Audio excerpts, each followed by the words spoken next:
একদা বিশ্বনবী সমস্ত সাহাবীদেরকে নিয়ে মক্কা থেকে মদিনায় হিজরত করেন।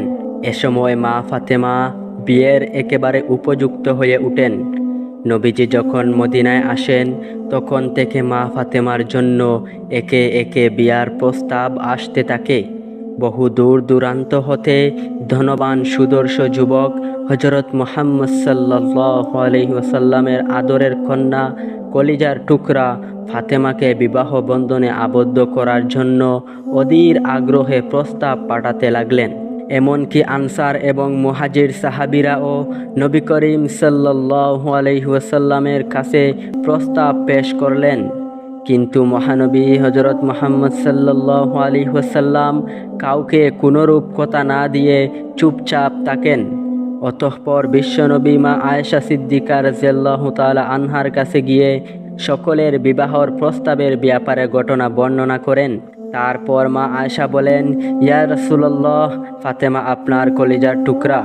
আপনি ফাতেমার জন্য যাকে উপযুক্ত পাত্র হিসাবে মনে করবেন, আর সেখানে যদি আল্লাহ পাক রব্বুল আলামিনের হুকুম থাকে, তাহলে নিশ্চয়ই সেখানে ফাতেমার জন্য বিবাহ আল্লাহ পাক ঠিক করে রেখেছেন। অতঃপর বিশ্বনবী মা আয়েশা রাদিয়াল্লাহু তাআলা আনহার সাথে কথোপকথন শেষ করে মসজিদে নববীর বারান্দায় গিয়ে বসলেন। অবশেষে হজরত আলী রাদিয়াল্লাহু তাআলা আনহু বিয়ের জন্য আবেদন করলেন। হজরত আলী আবেদন করার সাথে সাথে নবীজি বললেন, বিবাহের মহারানা আদায় করার মতো তোমার নিকট কি আছে? হজরত আলী রাদিয়াল্লাহু তাআলা আনহু নবীকে বললেন, আমার কাছে একটি ঘোড়া এবং একটি বর্শা ছাড়া আর কিছুই নেই। তখন রাসূল সাল্লাল্লাহু আলাইহি ওয়াসাল্লাম বললেন, যুদ্ধের জন্য অবশ্যই ঘোড়া দরকার, তবে বর্শাটি বিক্রি করতে পারো। এ নির্দেশ পেয়ে হজরত আলী রাদিয়াল্লাহু তাআলা আনহু আদবের সাথে সেখান থেকে বিদায় নিলেন। অতঃপর হজরত আলী রাদিয়াল্লাহু তাআলা আনহু অনেক খোঁজাখুঁজি করে উপযুক্ত গ্রাহক না পেয়ে বর্শাটি নিয়ে পরের দিন নবীজির দরবারে হাজির হলেন। এই মুহূর্তে রাসূল সাল্লাল্লাহু আলাইহি ওয়াসাল্লামের সাথে আবু বকর সিদ্দিক রাদিয়াল্লাহু তাআলা আনহু, হযরত ওমর রাদিয়াল্লাহু তাআলা আনহু এবং হযরত উসমান রাদিয়াল্লাহু তাআলা আনহু সহ আরও অনেক সাহাবী উপস্থিত ছিলেন। তখন নবীজি নিজেই উপস্থিত সাহাবীদেরকে লক্ষ্য করে বললেন, তোমাদের মধ্যে এমন কেউ আছো কি যে উপযুক্ত মূল্য দিয়ে এই বর্শাটি হযরত আলীর নিকট থেকে ক্রয় করবে? নবীজির কথা শুনে কাল বিলম্ব না করে হযরত উসমান রাদিয়াল্লাহু তাআলা আনহু বললেন, হে আল্লাহর রাসূল, আমি 400 দিরহাম মূল্য দিয়ে বর্শাটি ক্রয় করতে প্রত্যাশী। হযরত উসমান রাদিয়াল্লাহু তাআলা আনহুর কথা অনুযায়ী নবী করিম সাল্লাল্লাহু আলাইহি ওয়াসাল্লাম হযরত উসমান রাদিয়াল্লাহু তাআলা আনহুর হাতে দিলেন। হযরত উসমান রাদিয়াল্লাহু তাআলা আনহু মনের খুশিতে নগদ 400 দিরহাম দিয়ে বর্শাটি ক্রয় করলেন এবং 400 দিরহাম রাসূল সাল্লাল্লাহু আলাইহি ওয়াসাল্লামকে দিয়ে দিলেন। অতঃপর নবীজি দিরহামগুলি হযরত আলীর হাতে দিলেন। অতঃপর বিশ্বনবী সমস্ত সাহাবীদেরকে উদ্দেশ্য করে বললেন, হে সাহাবীরা, আগামীকাল আমার কলিজার টুকরা মেয়ে ফাতেমার সাথে হযরত আলীর বিবাহ দিতে যাচ্ছি। তোমরা সবাই সেখানে উপস্থিত থাকবে। তারপর বিশ্বনবী আলীকে আগামীকাল মসজিদে নববীর মধ্যে উপস্থিত থাকতে বললেন। অতঃপর রাসূল সাল্লাল্লাহু আলাইহি ওয়াসাল্লামের নির্দেশে হযরত আলী রাদিয়াল্লাহু তাআলা আনহু উপস্থিত হলেন। রাসূল সাল্লাল্লাহু আলাইহি ওয়াসাল্লাম নিজেই বিবাহের খুতবা পাঠ করলেন। খুতবা শেষ করে নবীজি উপস্থিত সাহাবীদেরকে লক্ষ্য করে বললেন, তোমরা সকলেই মনে রেখো এবং সাক্ষী থাকো, আমি 400 দিরহাম মোহরের বিনিময়ে আলী ইবনে আবু তালিবের সাথে আমার কন্যা ফাতেমার বিবাহ দিচ্ছি। এরপর হযরত মুহাম্মদ সাল্লাল্লাহু আলাইহি ওয়াসাল্লাম হযরত আলী রাদিয়াল্লাহু তাআলা আনহুকে সম্বোধন করে বললেন, আমি আমার কন্যা ফাতেমাতুজ জাহরাকে 400 দিরহাম মোহরের বিনিময়ে তোমার সঙ্গে বিবাহ দিলাম। তোমার এতে সম্মতি আছে কি? তখন হযরত আলী রাদিয়াল্লাহু তাআলা আনহু বললেন, আলহামদুলিল্লাহ, কবুল। শুভ বিবাহের আনুষ্ঠানিকতা শেষ হওয়ার পর রাসূল সাল্লাল্লাহু আলাইহি ওয়াসাল্লামের প্রিয় জামাতা হযরত আলীকে আপন হুজরায় নিয়ে গেলেন। যেহেতু আলী রাদিয়াল্লাহু তাআলা আনহুর নিজস্ব কোনো বাড়ি ছিল না, তাই ফাতেমা রাদিয়াল্লাহু তাআলা আনহা তার বাবার ঘরেই থেকে যান। বিয়ের পর হযরত আলী রাদিয়াল্লাহু তাআলা আনহু একা একা থাকা সহ্য হলো না। এক পর্যায়ে তিনি ফাতেমা রাদিয়াল্লাহু তাআলা আনহাকে সর্বদা কাছে রাখার ইচ্ছা পোষণ করলেন, কিন্তু তিনি তাকে নিয়ে কোথায় রাখবেন? তার তো কোনো বাড়িঘর ছিল না, তিনি নিজেই থাকতেন পরের বাড়িতে। হযরত আলী রাদিয়াল্লাহু তাআলা আনহু নিজেই চলতে পারেন না, নিজে যখন চলতে পারেন না তখন অন্যের দায়িত্ব কিভাবে নেবেন? তার অবস্থা এমন হয় যে এক বেলা আহার করেন আর 3 বেলা পেটে পাথর বেঁধে রাখেন। এমন চিন্তা করে হযরত আলী রাদিয়াল্লাহু তাআলা আনহু নিজেকে অসহায় ভাবতে শুরু করেন। বিবাহের পর স্ত্রী স্বামীর বাড়িতে না থেকে পিতার বাড়ি থাকবেন, এটা স্বামীর জন্য কখনোই ভালো বিষয় নয়।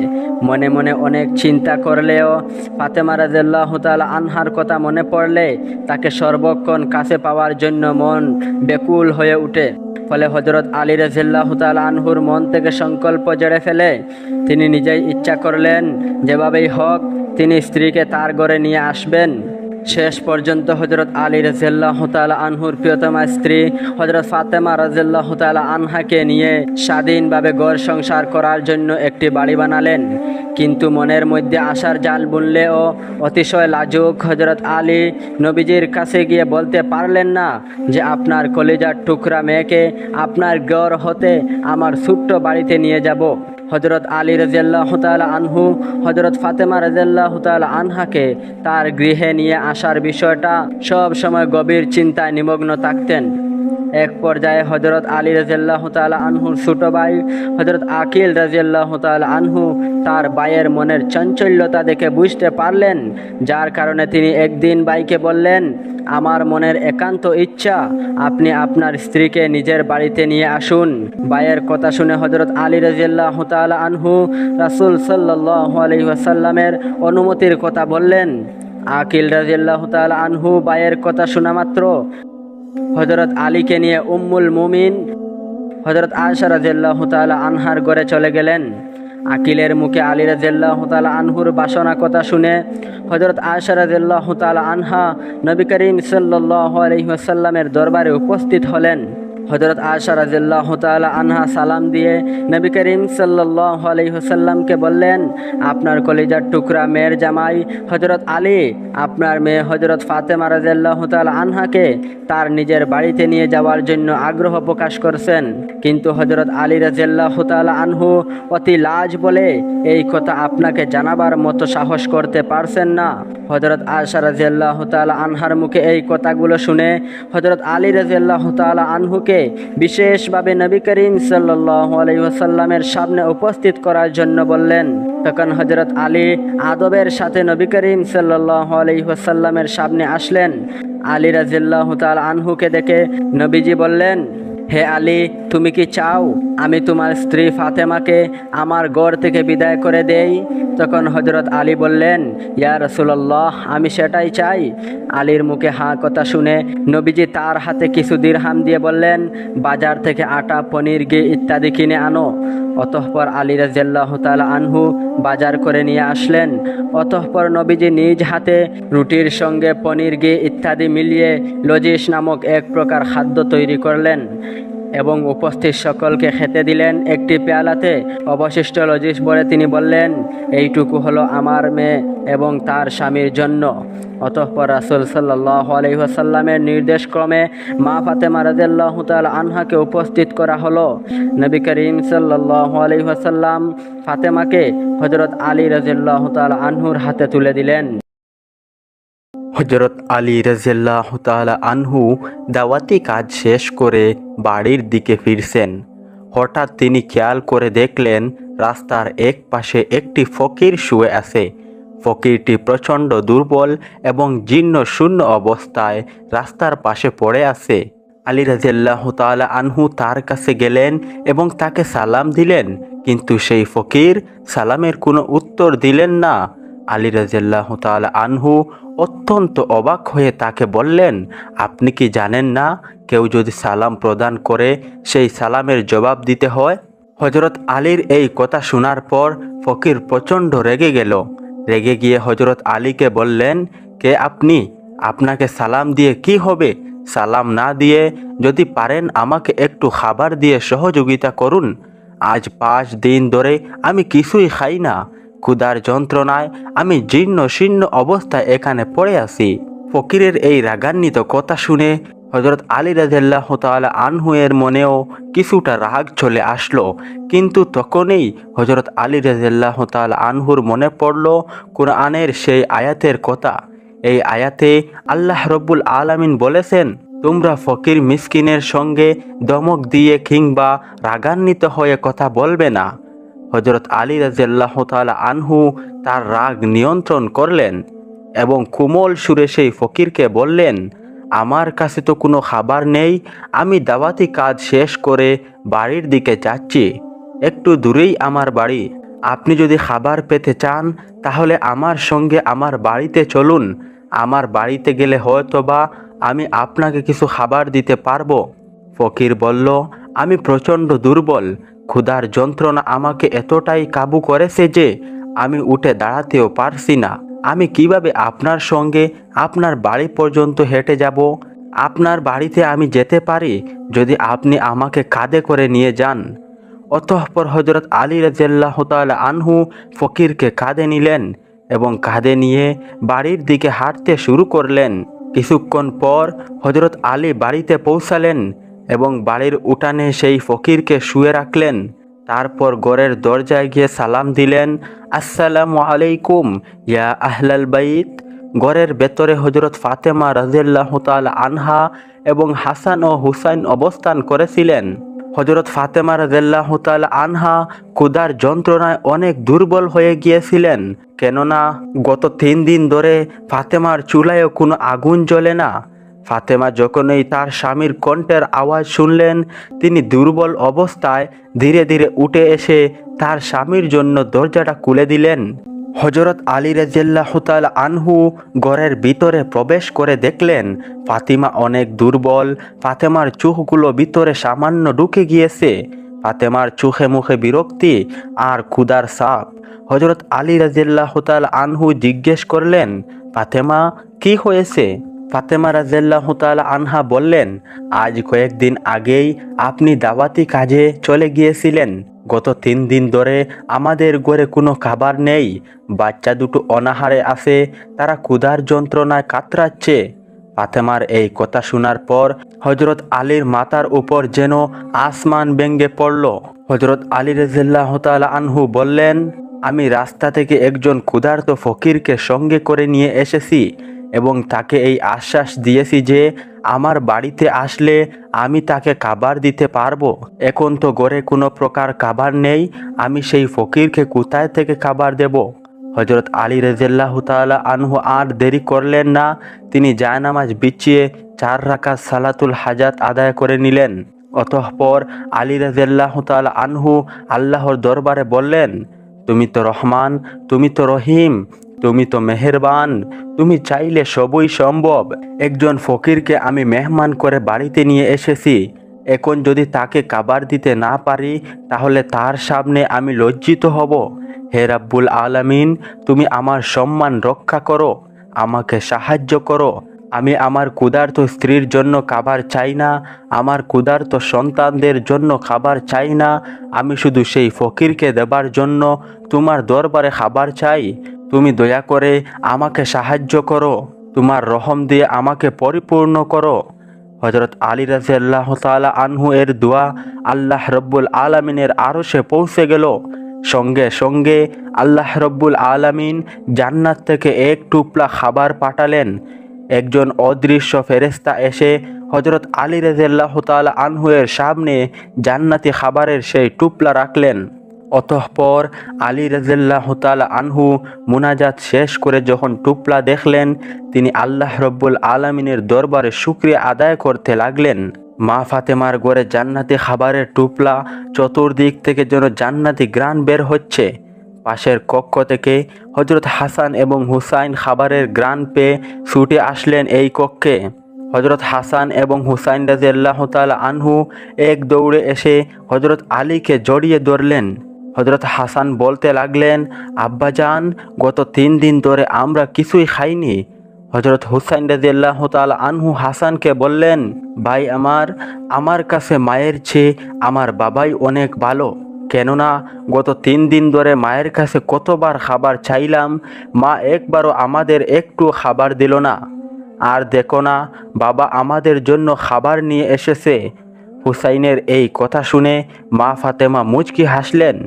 হজরত আলী রাদিয়াল্লাহু তাআলা আনহু সকলের উদ্দেশ্যে বললেন, এই খাবার তোমাদের জন্য না, বাহিরে একজন ফকির অপেক্ষা করছে এবং আমি তাকে খাবার দেব বলে আল্লাহ রব্বুল আলামিনের কাছ থেকে খাবার চেয়ে নিয়ে এসেছি। হজরত আলীর এমন কথার পর হুসাইন রাদিয়াল্লাহু তাআলা আনহু হজরত আলীর দুটি পা জড়িয়ে ধরলেন এবং চিৎকার করে কাঁদতে কাঁদতে বলতে লাগলেন, আব্বাজান, আমরা 3 দিন ধরে প্রচণ্ড ক্ষুধার্ত, আপনি আমাদেরকে খাবার দিন, আমরা খেয়ে আমাদের ক্ষুধা নিবারণ করি। হজরত আলী রাদিয়াল্লাহু তাআলা আনহু অনেক বড় একটি পরীক্ষার সম্মুখীন হলেন। একদিকে তার স্ত্রী এবং সন্তান অনাহারে, অন্যদিকে সেই ফকির ও অনাহারে আছে এবং ভিক্ষুককে কথা দিয়ে বাড়িতে নিয়ে এসেছেন। হজরত আলী রাদিয়াল্লাহু তাআলা আনহু এই সামান্য খাবারটুকু এখন কাকে দিবেন? হজরত আলী দুই দিকের কথা চিন্তা করে পাথরের মূর্তির মতো দাঁড়িয়ে আছেন। এমন সময় হজরত আলীর মনে পড়ল, আল্লাহ রব্বুল আলামিন কুরআনুল কারিমে বলেছেন, নিশ্চয় সম্পদ এবং সন্তান হবে ফিতনার মূল কারণ। পবিত্র কুরআনের এই আয়াত মনে পড়ার পর আলী সিদ্ধান্ত নিলেন, এই খাবারের একমাত্র হকদার ফকির, অতএব সেই ফকিরকেই এই খাবার দিতে হবে। হজরত আলী এবার বাম হাত দিয়ে হুসাইনকে সরিয়ে দিলেন।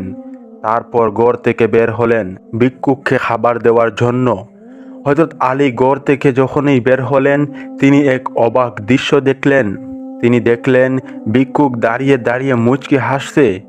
যে ভিক্ষুক রাস্তার পাশে জীর্ণ শীর্ণ অবস্থায় পড়েছিল, যাকে কাঁধে করে বাড়িতে নিয়ে আসতে হয়েছে, সেই ভিক্ষুক এখন উঠে দাঁড়িয়েছে এবং আলীর দিকে তাকিয়ে মুচকি মুচকি হাসছে।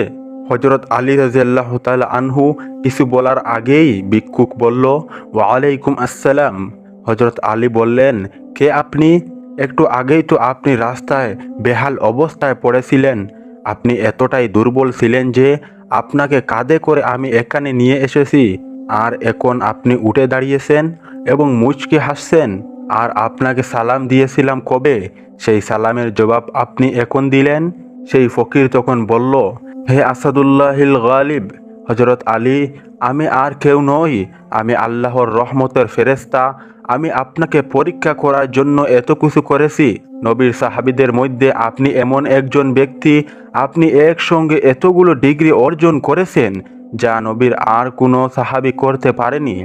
একদিকে আপনি আসাদুল্লাহিল গালিব, কাফেরদের জন্য সিংহ, অন্যদিকে রাসূল সাল্লাল্লাহু আলাইহি ওয়াসাল্লাম বলেছেন, আমি হলাম জ্ঞানের রাজ্য, আর সেই রাজ্যে প্রবেশের দরজা হলো হজরত আলী। অন্যদিকে আল্লাহ রব্বুল আলামিন আপনাকে প্রচণ্ড শক্তি দান করেছেন। এই যুগের শ্রেষ্ঠ বীর পলোয়ান আপনি। অন্যদিকে খাতুনে জান্নাত, যিনি জান্নাতি মহিলাদের সর্দারনী হবেন, তার স্বামী আপনি। অন্যদিকে হাসান হুসাইন, যারা জান্নাতি যুবকদের সর্দার হবে, তাদের পিতা আপনি। একমাত্র সাহাবী আপনি, যিনি এতগুলো গুণে গুণান্বিত হয়েছেন। আপনার প্রতি আল্লাহ রাজি খুশি হয়ে আপনাকে এতগুলো গুণে গুণান্বিত করেছেন। এই খাবারের একমাত্র হকদার হলো আপনার পরিবারের সদস্যগণ। আপনি তাদেরকে এই খাবার প্রদান করুন। এক ভিক্ষুক বাড়ির দরজার মধ্যে এসে বলছে, আল্লাহ করিম, আমারে কিছু ভিক্ষা দাও, আমি 3 দিনের না খাওয়া ক্ষুধার্ত মানুষ, দয়া করে আমাকে সাহায্য করো। তখন ঘরের ভেতরে স্ত্রী স্বামীকে ডাক দিয়ে বলে, স্বামী আমার, একটু রেস্টে পড়ে যাও, ভিক্ষুকের বিদায় দাও, লোকটা অসহায়। তখন স্বামীর মাথা গরম হয়ে গেল। স্বামী বলল, জীবনে কাউরে ভিক্ষা দেই নাই, সময় বেসময় যখন তখন দরজার মধ্যে দাঁড়াইয়া যায়, কত বড় বেয়াদব। স্বামী সেই ভিক্ষুককে গালাগালি শুরু করছে। স্ত্রী তখন স্বামীকে বলে, ও আমার স্বামী, তুমি যে বাড়ি লেইকা দিবা তা তো না, হালকা পাতলা কিছু দিয়া দিলেই তো হয়ে যায়, গালি দাও কেন? আমার আব্বা জানেরে দেখি নাই যে জীবনে কাউরে গালি দিছে এবং কঠোর ভাষায় কথা বলছে, এবং জীবনে আমার বাবায় কোনো ভিক্ষুকের খালি ফিরাইয়া দেয় নাই। আমি তো তার সন্তান, আমার কষ্ট লাগে ভিক্ষুকরে খালি ফিরাইয়া দিতে। তখন স্বামী খারাপ ব্যবহার করে আর কয়, এই বিবি, মন চাইলে তুই যাইয়ে দিয়া দে, আমার সামনে আর এই বিষয়ে কোনো কথা বলবি না। স্ত্রী বলে, আমি তো পর্দাওয়ালা ঘরের নারী, আমি তো কোনো বেগানা পুরুষের সামনে যেতে পারি না, জাহান্নামের ভয়। ও স্বামী, তুমি যাও, গিয়ে কিছু ভিক্ষা দিয়ে আসো। তখন স্বামী বেচারা রাগ উঠে গেল, রাগ হইয়া দরজা খুলে ভিক্ষুককে তখন ধমক আর গালি দিতে লাগলো। এত বড় বেয়াদব, লজ্জা শরম নাই রে বেহায়া, যখন তখন দরজার সামনে দাঁড়াইয়া যাস, 1 সেকেন্ডের মধ্যে চোখের আড়াল হইয়া যাবি, আমার চোখের সামনে যেন আর না দেখি। আল্লাহর বড় নাফরমানরা যখন গুনাহ করতে করতে সীমা পার হয়ে যায়, তখন জমিনের মধ্যেই গজব নেমে আসে। আল্লাহর বান্দা যখন বকা দিয়া ভিক্ষুককে তাড়াইয়া দিল, তাড়াইয়া দরজাটারে ঝুরে কড়ি মারিয়া আটকে দিয়েছিল, ভিক্ষুক তখন রাস্তা দিয়া যাইতেছে, যার আর চোখের পানি ছেড়ে কান্না করতেছে এবং আসমানের দিকে তাকাইয়া কয়, ও আসমানের মালিক, তুমি আমারে এমন গরিব বানাইছো যে মানুষের দ্বারে না গেলে আমার বাচ্চাদের মুখে কানা যায় না। সারাদিন ভিক্ষা করে ঘরের মধ্যে কিছু খাবার আয়োজন করি, কিন্তু ও আমার মালিক, ও আমার আল্লাহ, এই দুনিয়ায় গরিবের কেউ নাই, তুমি এমন গরিব বানাইছো, তবে তোমার কাছে আজকে একটা কলিজায় লাগা বিচার দিয়ে গেলাম। ওই লোকটা টাকাওয়ালা আমারে ভিক্ষা দিবে না বলেই তো হতো, আমারে এত গালিগুলাজ কেন দিল? আমি সহ্য করতে পারতেছি না, মইরা যাইতে মন চাচ্ছে, আর দুনিয়ার কেউ আমাদের বিচারও করবে না। মালিক, তোমার হাতের দ্বারা বিচারটা চাই। তখন আল্লাহ গরিবের কান্না করা দোয়া কবুল করে নিলেন। চোখের পানির বদুয়া বড় মারাত্মক, এতিমের দোয়া আল্লাহ ফিরাইয়া দেন না। বড় বড়রা কেন এত বিপদে পড়ে? নিশ্চয়ই সে কোনো না কোনো দিন গরিবকে ঠকাইছে। চোখের পানির বদুয়া জায়গায় কবুল হইয়া যায়, আর সে আজিমের আর মজলুমের দোয়ার মাঝখানে কোনো পর্দা থাকে না, এবং কবুল হওয়া মাত্র গজব শুরু হয়ে যায়। আল্লাহর বান্দা ভিক্ষুক যখন কান্না করে দোয়া করলো, তখন ওই ঘরের মধ্যে তুমুল ঝগড়া শুরু হয়ে গেছে। এইবার স্বামী স্ত্রীকে ডাক দিয়ে গরম হইয়া গেল, ব্যবহারে কোনো আদব নাই। স্ত্রীকে ধমক দিয়ে বলল, তুই আমার ঘর থেকে বের হইয়া যা, আর তুই আমার ঘরে থাকবি না, আমার বাত তোর জন্য হারাম করে দিলাম, তোকে আমি তালাক দিয়ে দিলাম। ওই বুর্বক তো জানে না আল্লাহ তার ঘরে স্ত্রী নামক নিয়ামত দিছে। বুর্বক লাথি মেরে সেই নিয়ামতকে তাড়াইয়া দিল। আমার আল্লাহর ওয়াদা, ওয়ালা ইন কাফারতুম ইন্না আযাবি লাশাদীদ, যদি তোমরা কৃতজ্ঞ হও তবে অবশ্যই আমি তোমাদেরকে অধিক দান করব, আর যদি অকৃতজ্ঞ হও তাহলে নিশ্চয় আমার শাস্তি খুবই কঠিন। ওয়াদা গাদ্দারি করবি, কঠিন শাস্তির মুখে পড়তে হবে। তখন আল্লাহর বান্দি চোখের পানি ছেড়ে কান্না করা শুরু করলো, কারণ জাতের মেয়ে যারা, তারা টাকার দিকে তাকায় না, সম্মান আর ইজ্জতের দিকে বড় নজর করে। জাতের মেয়েরা সব সময় বলে, আমি জাতের মেয়ে, আমার জীবনে কলঙ্ক আসবে কেন? স্বামী খারাপ পাই বা ভালো পাই, জীবনে আমার স্বামী হবে একজন, আর দ্বিতীয়জন না। কলঙ্কের বোঝা নিতে চাই না। কে সেই মহিলার কান্না থামাবে? বাধ্য হইয়া আল্লাহর বান্দি কান্না করে করে বাবার বাড়ি চলে গেল। গিয়ে বাবাকে বলল, ও আমার বাবা, আমার কপাল বড় খারাপ, আমার স্বামী আমার বিদায় করে দিয়েছে। বিয়ার পর হতে আজ পর্যন্ত স্বামীর খেদমতে কোনো ত্রুটি করি নাই, কিন্তু এক গরিব ভিক্ষুকের সুপারিশ করতে গিয়ে আজ আমার তালাকের স্লোগান চলে আসলো। বাবাও বড় ভালো মানুষ কন্যাকে সান্ত্বনা দিয়ে বলেন, ও আমার আদরের সন্তান, তুমি ধৈর্য ধরো, কুরআন তিলাওয়াত করো, মালিকের ফয়সালার অপেক্ষায় থাকো। দীর্ঘ 1 বছর আল্লাহর বান্দি ঘরের মধ্যে পর্দা রক্ষা করে কুরআন তিলাওয়াত করে আর মৌলার দরবারে জায়নামাজে কান্দে। আল্লাহ, চাইছিলাম স্বামীটারে আমি হেদায়েতের পথে নিব, কিন্তু পারলাম না, আমার কপালে নাই। আল্লাহ, তুমি এমন একজন স্বামী যদি আমার কপালে রাখো, যে স্বামী দিনদার হবে, ও আল্লাহ, একটা দিনদার স্বামী মিলাইয়া দাও। দীর্ঘ 1 বছর পরে বিয়া হয়ে গেল। একজন দিনদার স্বামী পেয়ে গেল। যদিও টাকা নাই, বাড়ি নাই, গাড়ি নাই, কিন্তু আমার মাওলার বড় আশিক। স্ত্রীর অজু পানিটা আগাইয়া দে, গোসলের পানিটা আগাইয়া দে, বাথরুমটা নিজে ধুইয়া দে, খানার প্লেটে গিয়া খেদমত করে, রান্নাঘরে গিয়া খেদমত করে। স্বামী নামাজের আগে স্ত্রীকে বলে, ও আমার স্ত্রী, আগে নামাজ পড়ে নাও, রান্নাবাড়ি বন্ধ করো। এক বেলার নামাজও যেন টাইমের থেকে উল্টা পাল্টা না হয়। প্রথমে নামাজ পড়বা, এরপরে রান্না হলে হলো, না হলে নাই। তাদের জীবন সুন্দরভাবে চলতেছে। আমার আল্লাহ তার পছন্দের মানুষকে পরীক্ষা দেয় বেশি। একদিন একটি ঘটনা শুরু হয়ে গেল। একজন ভিক্ষুক দরজার সামনে ডাক দিয়া বলে, আমি ভিক্ষুক, আমি ভিক্ষা চাইতে এসেছি, দয়া করে আমাকে কিছু ভিক্ষা দাও, আমি বড় ক্ষুধার্ত। আল্লাহর বান্দি তখন চিন্তায় পড়ে গেল, সেই আগের পরীক্ষা না জানি শুরু হয়ে গেছে। আল্লাহর বান্দি এবার স্বামীকে বলবে দূরের কথা, স্বামী লাফ দিয়ে উঠিয়া বিবিরে কয়, এমন একটা টাইমে আমার দরজায় দাঁড়াইছে, খাবার টাইমে, ভিক্ষা দিব পরের কথা, দেখে কিছু খাবার আছে কি না, তারে কিছু খাবার দেওয়া যায় কি না। তখন স্বামী দরজা খুলে দেখে ভিক্ষুক বৃদ্ধ মানুষ, হাঁটতে বড় কষ্ট হয়। বলল, ভিতরে আসো, কিছু খাইছেন নাকি? ভিক্ষুক বলে, না, খাই নাই। তখন তাকে খাবার দেওয়া হলো। হঠাৎ আল্লাহর বান্দির নজর পড়ে গেল ওই ভিক্ষুকের চেহারার মধ্যে। ভিক্ষুকের চেহারা দেখে মহিলার শরীরে যেন একটা কম্পন শুরু হয়ে গেল। মহিলা কান্না করতে শুরু করলো। স্বামী বলে, বিবি কান্না করো কেন? স্ত্রী বলে, আল্লাহর কুদরত দেইকা কান্না চলে আসলো। ও স্বামী, তুমি জানো না যে ভিক্ষুকের তুমি খানা দিয়েছো, ওই ভিক্ষুকটাই হলো আমার আগের স্বামী। প্রিয় মুমিন ভাইয়েরা, আল্লাহর কালামকে মিথ্যা মনে করো না। আল্লাহ যা চান তাই পারেন। ওই যে একটা লাইন আছে, সকাল বেলার ধনীরে তুই, ফকির সন্ধ্যা বেলা।